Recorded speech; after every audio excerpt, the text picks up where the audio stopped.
All their windows were dark. No one knew he was there. All the Whos were all dreaming sweet dreams without care. When he came to the first little house on the square. This is stop number 1. The old Grinchy Claus hissed as he climbed to the roof, empty bags in his fist.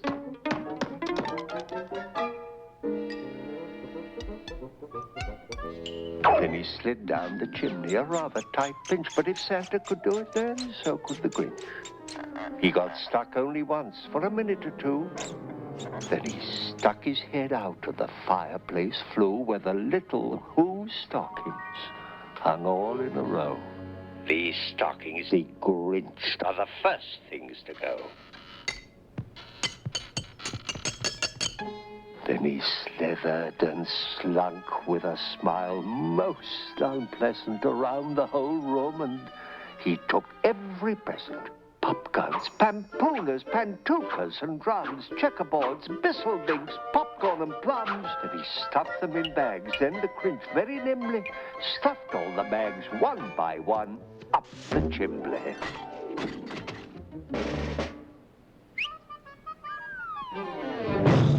You're a vile one, Mr. Grinch. You have termites in your smile. You have all the tender sweetness of a seasick crocodile, Mr. Grinch. Given the choice between the two of you, I'd take the, seasick crocodile.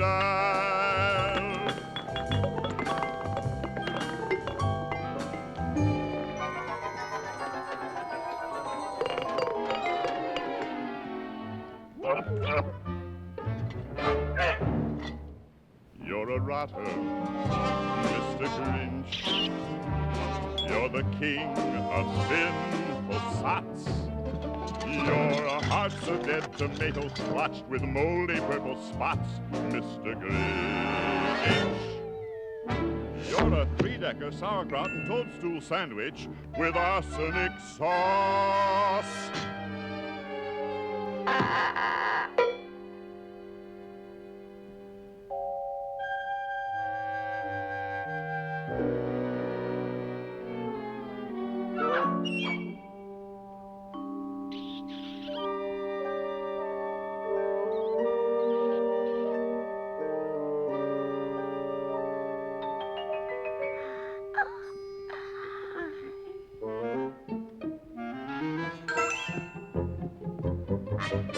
Then he slunk to the icebox.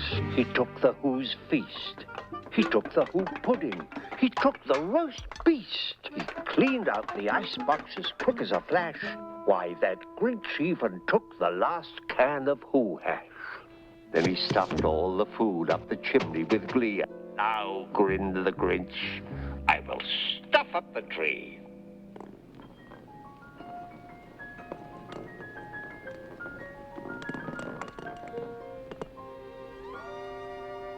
As the Grinch took the tree, as he started to shove, he heard a small sound like the coo of a dove. He turned around fast and he saw a small Who, little Cindy Lou who was no more than 2.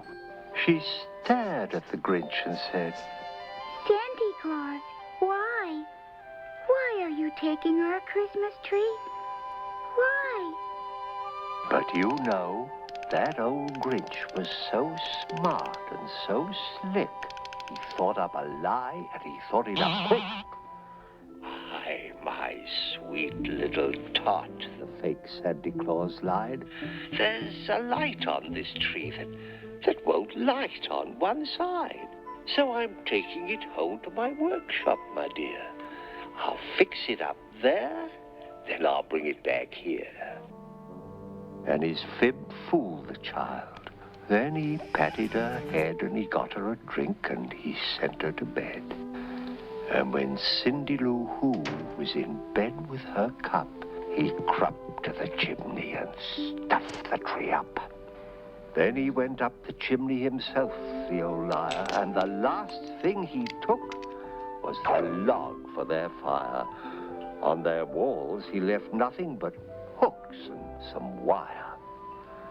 And the one speck of food that he left in the house was a crumb that was even too small for a mouse.